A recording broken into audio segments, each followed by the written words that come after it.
Saber qué pasa después de un proceso electoral y saber qué pasa en la sociedad es el tema de estudio que ha motivado a Hernán Chaparro a dedicarse tanto a el desarrollo de estudio de opinión como a la investigación sociológica. Y con él quiero hablar esta mañana para poner un poco en perspectiva lo que está pasando en el Perú. Buenos días, Hernán, ¿cómo estás? ¿Qué tal? Mucho gusto, Julio. Gracias por la invitación. Tú tienes una formación académica que te ha orientado hacia los estudios de la sociedad, de lo que pasa en la opinión pública. ¿Y cómo ha sido tu experiencia? ¿Qué cosas has descubierto, digamos, para hablar un poco del comienzo de tu carrera? ¿Qué cosas has descubierto tú en esta sociedad, en lo que pasa en el Perú? Bueno, es una pregunta amplia, ¿no? Bueno, yo te diría que creo que un gran problema en el país, por lo menos de los estudios que yo viendo desarrollando, desde lo que es la cultura política, el comportamiento político, inicialmente orientado a entender eh, la opinión de la gente, el sentimiento de la gente, pero que poco a poco en ese análisis, claro, ¿qué es lo que encuentras? Una profunda sensación de injusticia, ¿no? De no ser tomado en cuenta en las decisiones, eh, la gente que se siente muy distante y cada vez más distante y cada vez más decepcionada de lo político, ¿no? Como digamos, la información abunda alrededor de Claro. ello.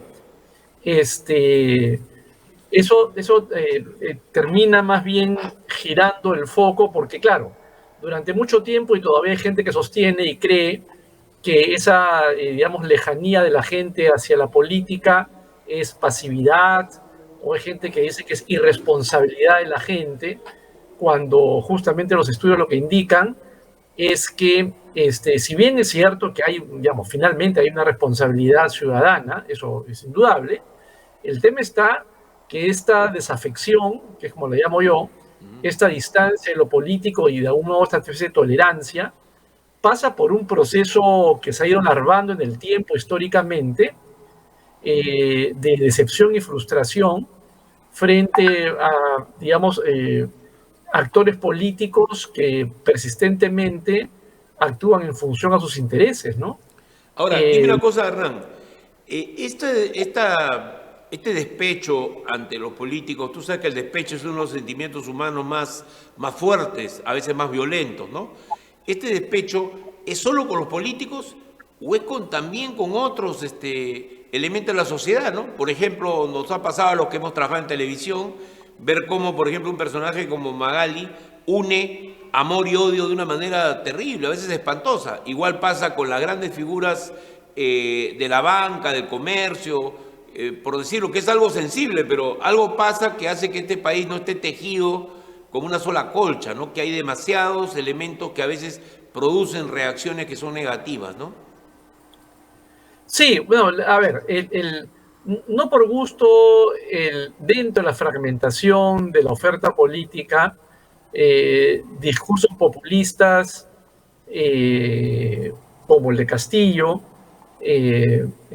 discursos populistas como el de López Aliaga, tienen cierta acogida, ¿no? Dentro del fraccionamiento, porque enganchan con esta actitud ciudadana de sentir que hay grupos de poder que finalmente son los responsables de esta situación de injusticia y que son los que se aprovechan, ¿no?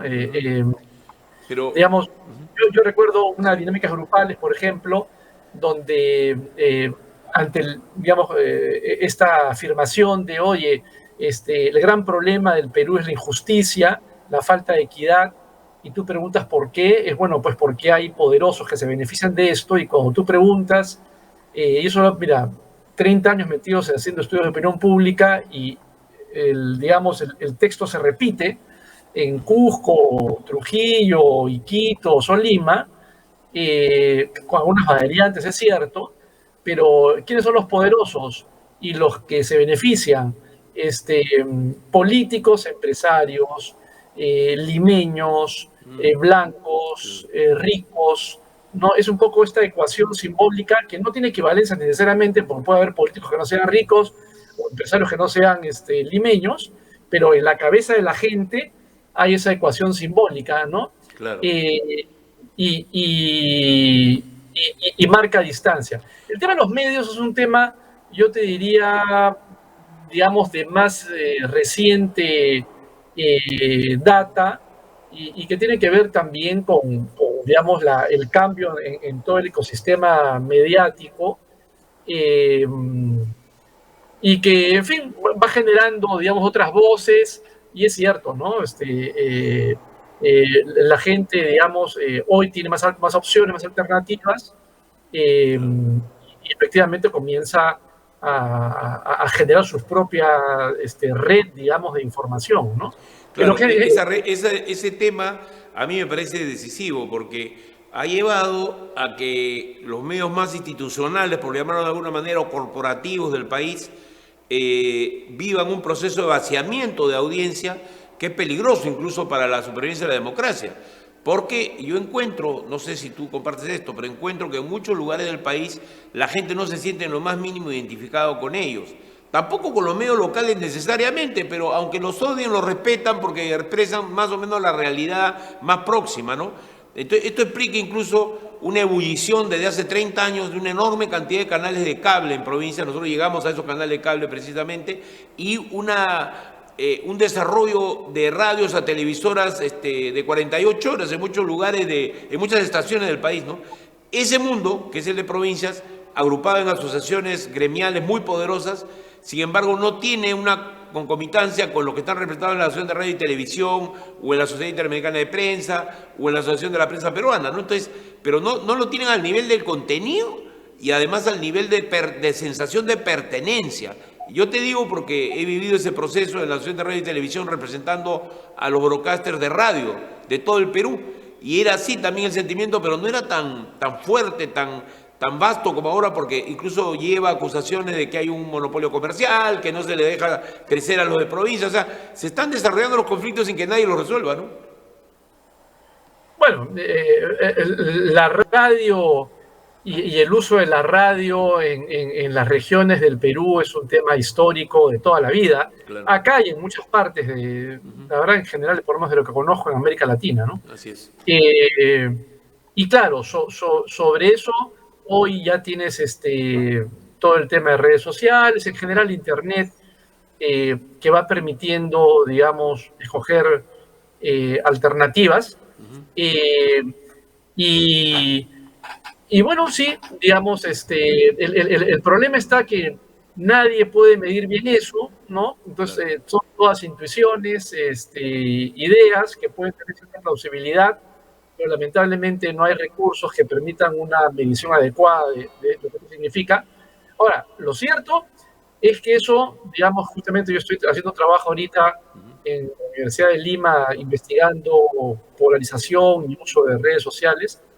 A nivel mundial, y Perú es parte de eso, eso también genera, digamos, toda una profundización de estas cámaras de eco y fragmentación, Claro. donde cada quien escoge los medios que muchas veces lo que hacen es básicamente confirmar lo que tú ya crees, entonces no te expones mucho. O Claro. sea, no es que se corte eso, pero te expones menos, digamos, a información que contradiga lo que tú piensas, ¿no? Claro. Entonces Ahora, eso va como reforzando tus ideas y va fragmentando más un país que por, digamos, justamente lo que hablábamos al comienzo, donde, digamos, no hay instituciones ni líderes que busquen integrar, sino aprovechar, entonces no hay referentes comunes. claro. Entonces, digamos, hay una lógica de fragmentación que la verdad es difícil imaginar caminos alternativos de salida, ¿no? Porque, eh, digamos, todo eso termina en, en, por ejemplo, elecciones al Congreso 2020 con un Congreso fragmentado, elecciones 2021 con otro Congreso fragmentado. elecciones regionales donde en Lima hay un señor que saca menos que todos los alcaldes en la historia del Perú, fragmentado también la relación, ni se diga las regiones, ¿no? Entonces hay un proceso de fragmentación que no hace más que, eh, digamos, profundizar y agravar la desconexión de un país que nunca ha estado adecuadamente vertebrado y no hace más que disgregarse más, ¿no? Claro, Logramos. mira, hay un tema que tiene obviamente que ver con los orígenes históricos del Perú, ¿no? Alguna vez Alfredo Torero me contaba hace muchos años de que cuando habían llegado los españoles, en este país había más o menos unas 220 nacionalidades y cerca de 600 lenguas y dialectos, ¿no? O sea, era un país ya de por sí súper disperso por la geografía, ¿no? Entonces, sobre esa realidad se montó la colonia que dejó grandes espacios también de diferenciación cultural porque no le interesaba más que las minas y ciertas áreas de cultivo en la costa y sierra, pero en general el Perú es un país que tiene esa característica de origen. Entonces, a lo que yo voy es cómo integrar, porque esto se está volviendo, no sé, tú debes estar siguiendo los procesos culturales que hay en el mundo, ¿no? Algo parecido a la lucha entre liberales y conservadores, ¿no? Pero, o sea, dos contraculturas opuestas, ¿no? Los progresistas contra los conservadores, estos a su vez con un centro que llaman caviar o que lo convierten en una especie de balanza que no funciona, entonces los extremismos tienden a fortalecerse. Por ejemplo, de la actual crisis que vivimos en el país, ¿cómo se podría salir de esa fragmentación? Tenemos Claro, un pero escenario de partidos políticos diría yo, regionales que no tiene nada que ver con los partidos que hay en Lima, cosa que no ocurre en muchos lugares del mundo, que no tengo la comparación a la mano, pero supongo que esto es una verdad, ¿no? Y sin embargo ha instalado en la imaginación de la gente casi una identidad de cultura, es decir, yo soy anti tal cosa y yo soy anti tal cosa. ¿Nació con el antifujimorismo o ha existido siempre en el Perú? Mira, yo no soy un especialista en historia, pero en todo caso uno podría decir que el antifujimorismo y eventualmente hoy se comienza a construir una suerte de anticaviarismo Y un que, anticastillismo, ¿no? que Anticastillismo también, ¿no? no, porque Castillo, la verdad, es una anécdota, ¿no? Claro. Castillo era nadie, como Perú Libre era nadie, y volverán a ser nadie dentro de unos par de años, ¿no? El Este, la, problema es la, si lo reemplaza Humala, ¿no? Antauro. ya, pero estamos hablando ahí ya más bien de corrientes Ok, y no de personajes, ¿no? ya, ok. Eh, eh, el, no, a lo que quería ir era como en todo proceso identitario o en todo proceso de opción, siempre primero es lo que rechazas y después es de lo que hay lo que escoges. Claro, Y nosotros siempre nos quedamos a la mitad del camino, ¿no? claro, Un cierto sector del país logra saber qué cosa no quiere, pero no logra proponer nada. O sea, desde ese punto de vista, el antifujimorismo es un entrampamiento, ¿no? claro. Porque detrás de él hay posiciones de centro, o sea, es más, qué es el centro, qué es izquierda, qué es derecha, pero en general, usando estos términos generales de ubicación Claro. referencial, pues hay de todo, hay un cierto rechazo, pero no se logra construir más allá. Así Eh, es. Basta mirar al sur, en Chile, que lograron, con sus límites, pero lograron una convivencia del centro y la izquierda durante varios años, eso ya dio todo lo que tuvo que dar, La pero concertación. así es. Colombia misma, o sea, digamos, en fin, el punto está que acá no logramos ni siquiera los puntos mínimos, ¿no?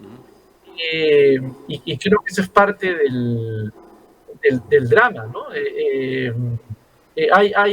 Digamos, en las elecciones del 21, era increíble, ¿no? Ver, por ejemplo, a la gente de Juntos por el Perú, Nuevo Perú, darse batacazos con la gente del Partido Morado, que eventualmente podían haber tenido cosas que empujar juntos y Así que es. se dedicaron a jalarse la alfombra en todo momento, ¿no? Entonces, Claro. este maximalismo poco tolerante creo que es el drama del país, ¿no? O sea, Claro, es nuestra cultura, digamos, finalmente de intolerancia y maniquea, ¿no?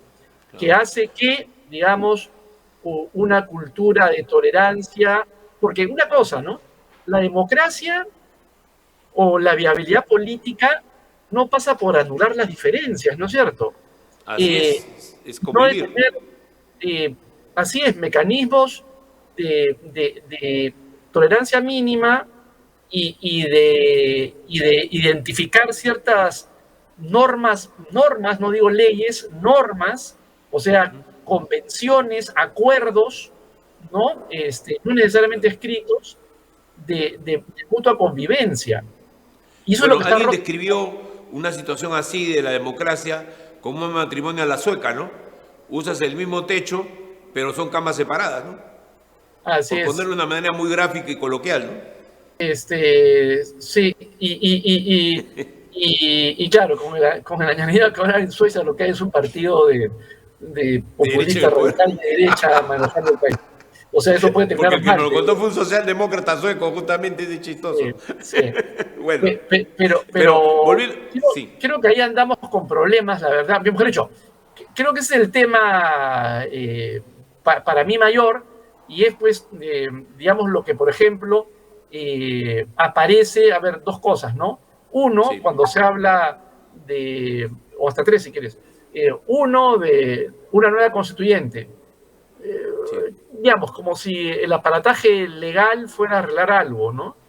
claro. O la propuesta de reforma política, que, digamos, hubo una comisión con gente súper preparada sobre el tema, que técnicamente propuso cosas y se dedicaron a desmantelarla toda, ¿no? O ahora, por ejemplo, donde está este debate, el actual, donde obviamente no hay ningún interés en luchar contra la corrupción, lo que quieren es sacar a Castillo, punto, ¿no? Claro. Una reforma para que no se tolere nunca más un presidente corrupto, eso no va a pasar, ¿no? Lo que va a pasar es que van a sacar a Castillo y nada más, ¿no? O Entonces, sea, hay una eh, cortedad de miras que se podría explicar, yo creo, por diferentes factores que ahorita no es el caso de analizar, pero que, sin embargo, sí expresan un gran problema del liderazgo político del país, ¿no? Que es no, su es un poco, imposibilidad de mirar el conjunto y mirar el futuro, ¿no? y esto que dice Eduardo Darien, ¿no? Demócratas precarios, ¿no? O sea, la verdad, en términos de digamos, eh, gobernarse a partir de reglas para todos iguales, que es como una forma que yo creo que hay que entender la democracia, y es como yo entiendo, la gente la entiende, eso no existe, ¿no? O sea, es imposible que un país sea viable si yo tengo una lógica de echa la derecha la trampa, ¿no? O sea, Y es claro, una... es decir, la lógica además de no firmo ningún pacto o no llego a ningún acuerdo aunque sea verbal, porque eso favorece a mi opositor, a mi O, enemigo. Y o creo peor, que parte de Julio, una visión que no toma en cuenta el hecho de que la gente, como tú bien has dicho, en realidad ya no se está informando lo que dicen los políticos, ¿no? Tiene una alternativa en las redes que ha llegado ya, está más o menos cerca del 50% de la población que no lee un solo diario y prácticamente no ve televisión como se veía antes. Entonces acá tenemos un cambio cultural también abajo que hace que la gente se forme opiniones que además son irreductibles respecto a la inviabilidad de los partidos políticos o de instituciones como el Congreso, ¿no? O sea, tiene un resultado fatal este tipo de disgregación que tenemos en la incapacidad de unirnos, ¿no? sí, o peor te diría yo que es simplemente, yo acuerdo contigo lo que quieras, pero después cambio, ¿ah? Entonces, es Claro, imposible, claro, claro. ¿no? El, No hay lealtad. el, eh, claro, o sea, digamos, entonces cada uno tiene...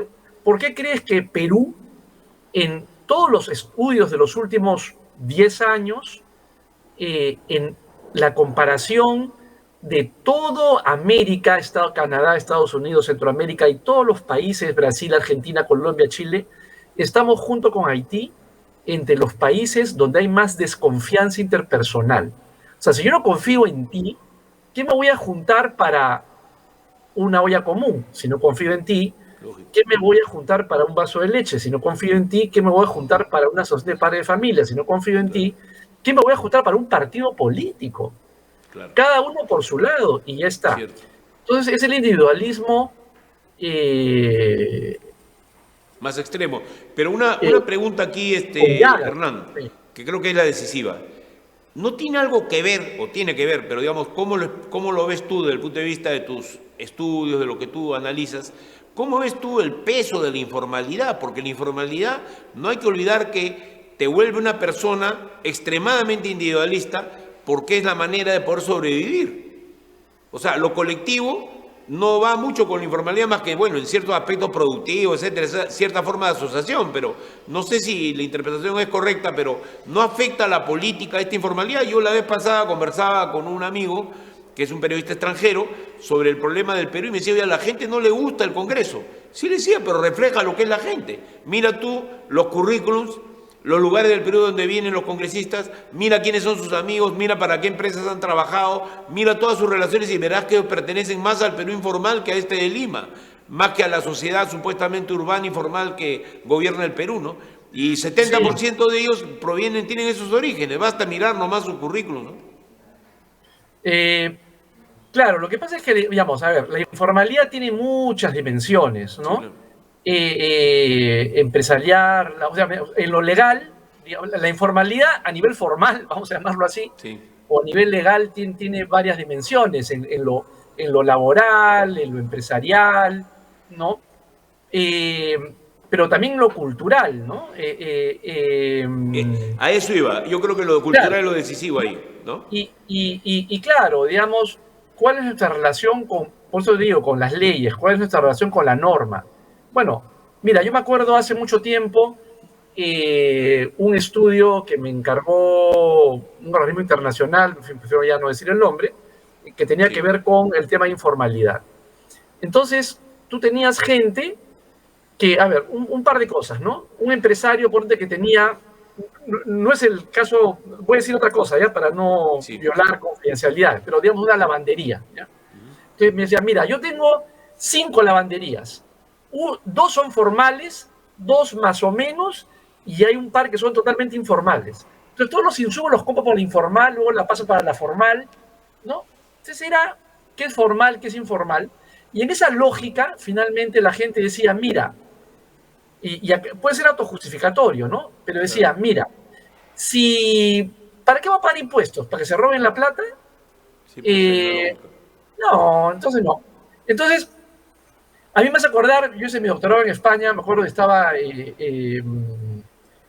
este, se me va Solchaga, el Ya. ministro de Economía de González en aquellos años, y De bueno, Felipe González, que fue el primer así es, presidente de la democracia, ¿no?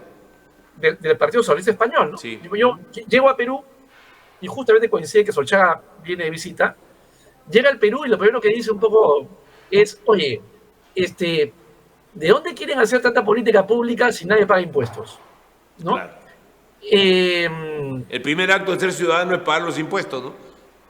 claro, pero, y ahí viene pero es que ahí viene la pescadilla que se muerde la cola, ¿no? Es, oye, ¿y para qué pago impuestos si el Estado no funciona, si todo el mundo se Así roba la es. plata? Bueno, Entonces, ahí hay una clave, Hernán, muy importante de reflexión sobre el problema de que el problema es que acá no hay la conciencia de la legalidad con la cual soñaba Hernando de Soto para legalizar a los informales. Entonces hay que encontrar una ruta. Hay quienes dicen que hay que cambiar, por ejemplo, el régimen de propiedad de una manera progresiva para permitir que los que quieren acceder a una propiedad formal lo hagan por parte, por pedazos, pagando primero cierta suma de impuestos especiales para incentivarlos y progresivamente llevarlos a ir ganando también ventaja con la formalización. En fin, es un tema de debate sí, nacional que me parece central. Pero pero finalmente, para terminar, ¿tú crees que sí. los peruanos tienen esperanza en el país o crees que hay una esperanza que puede surgir a partir de una renovación política? Mira, yo creo que estamos en un lento proceso, no, no con rumbo preciso, y creo que lo mejor es que seamos conscientes de que el rumbo no es preciso, pero creo que, digamos, ¿y por dónde podría ir el cambio?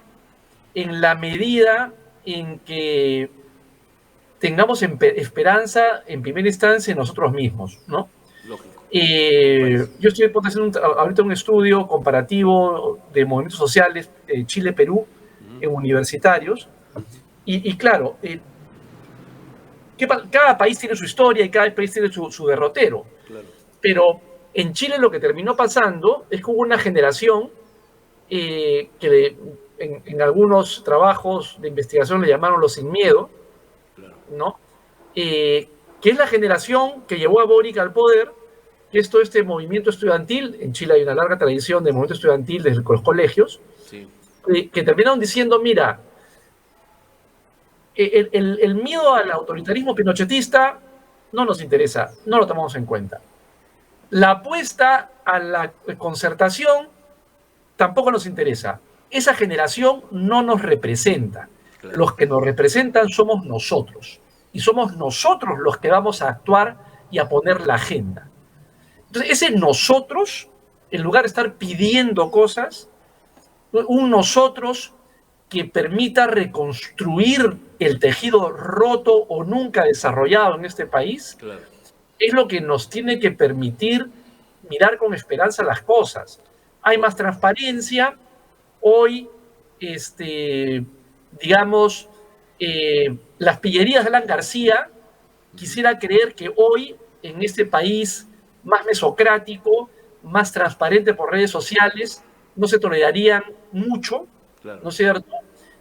Tampoco las de Fujimori, como no se toleran hoy las de Castillo. O sea, habría Entonces, una esperanza en algo que significa la renovación de toda la clase política y de todo un sector político. Quiero terminar con esto, Hernán, porque estoy con el tiempo. Tú sabes sí, que la televisión es vamos ahí. tirana.